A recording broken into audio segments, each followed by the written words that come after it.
Vaheguru Ji Ka Khalsa, Vaheguru Ji Ki Fateh. Welcome to this segment of Khoj Gurbani's a-sabad-a-day. The recitation is the 93rd sabad in this progression of Mahalla Panjama, composition of the 5th Nanak Guru Arjan. The recitation. Sorat Mahalla Panjama, Sunahu Binanti Thakur mere, जी जंत तेरे तारे राख page नाम अपने की करण करावण हारे प्रभ जियो खसमाना कर प्यारे बुरे भले हम थारे रहाओ सुनी पुकार समरथ स्वामी बंधन काट सवारे पहर सिर पाओ सेवक जन मेले नानक प्रगट पहारे सुनी पुकार समरथ स्वामी बंधन काट सवारे पहर सिर पाओ सेवक जन मेले नानक प्रगट पहारे. So this is about Sunahu Binanti Thakur mere, listen to my plea. This is the literal translation. Listen to my plea, O my master. Sunahu Binanti Thakur mere. All beings and creatures are sustained by you. Ji jant tere dhare. Protect the honor of your wisdom. Rakh paj naam apne ki. And then another appeal. O doer and the cause of all actions. Karan karavana hare. This is a calling out and a petition. The petition being Rakh paj naam apne ki, which literally translates to protect the honor of your wisdom.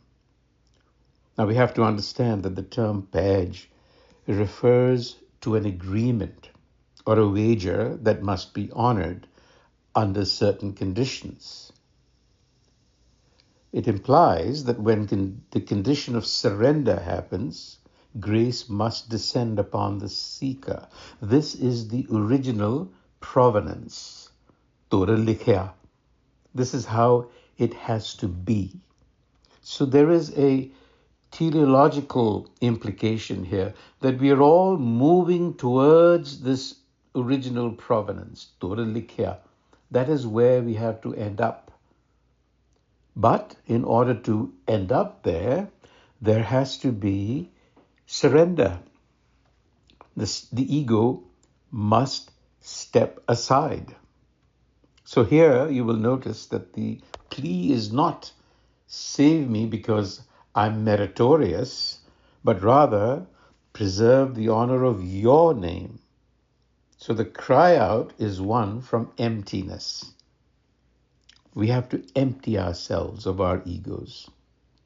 In the Rahao, Prab Jio Khasamana Kar Pyare. Khasamana, to be taken over. Khasam is a master, the husband, in common parlance.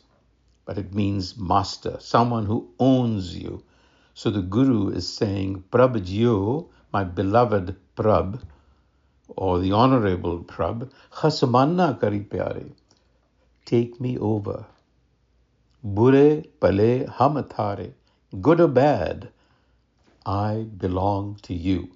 That is the cry, the petition, the plea that has to escape your lips. And this is the turning point. The ego, which is always grasping, always seeking control, surrenders. The plea is no longer based on morality, performance, purity, but on pure belonging. And this is really capturing the essence of divine relationship with us in Sikhi. Regardless of flaw or merit, we belong to the self. We are the self, except that we don't recognize it. And in that realization lies our transformation. The conclusion is a very powerful one. Literal translation: the all-powerful Master heard my cry, Suni Pukar Samrat Swami. And then what happened? And cutting away my bondage, bandhanakat, it shaped me anew, savare. Bandhanakat, savare. It did not just disentangle my inner issues, but reshaped me. How? By conferring the robe of honor, Peher Sir Pao, and the Master was united with the servant, Sevak Jan Mele.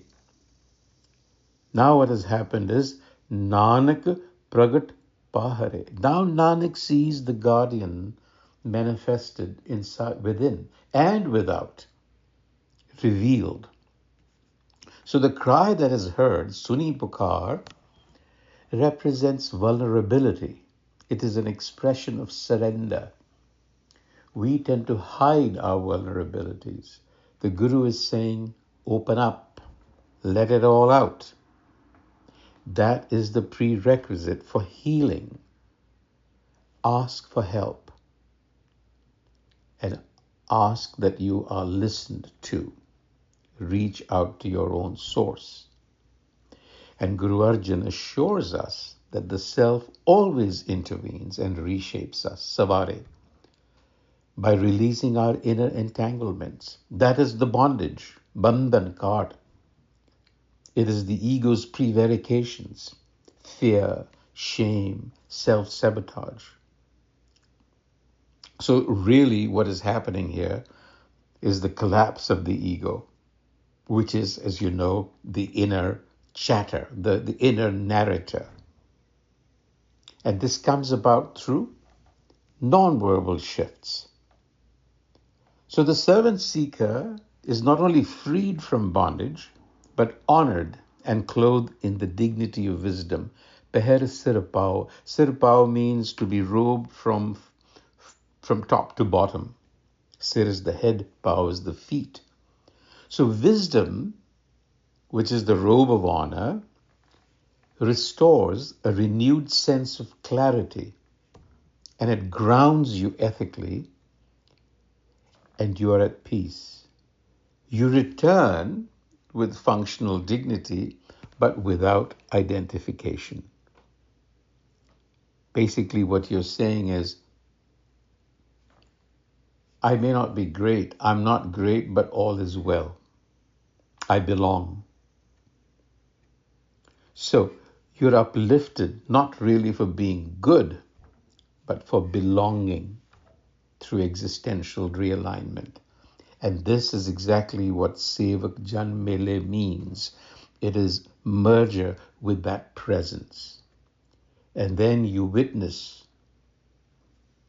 the essence within, the divine, not as a distant deity somewhere, but pragat, manifest, revealed within you as the guardian, without you, outside, as the sustainer. So I leave you with a few thoughts to ponder today. Ask yourself, have I ever expressed my vulnerability? Am I open to expressing it? Is there a cry in me that still needs to be voiced? What are these invisible bondages that I carry? Because we are all unique. What are my habits that are limiting? Beliefs that are limiting? Wounds, fears, aspirations? Do contemplate on yourself. And do you feel held, honored, without needing to prove anything? Do you have that feeling yet? You should. Are you still in the mindset of feeling not worthy of love, of belonging, or restoration? If so, work on getting rid of that feeling. Imagine that the higher self within you is waiting for this union. Waheguru ji का खालसा, वाहिगुरु जी की फतेह।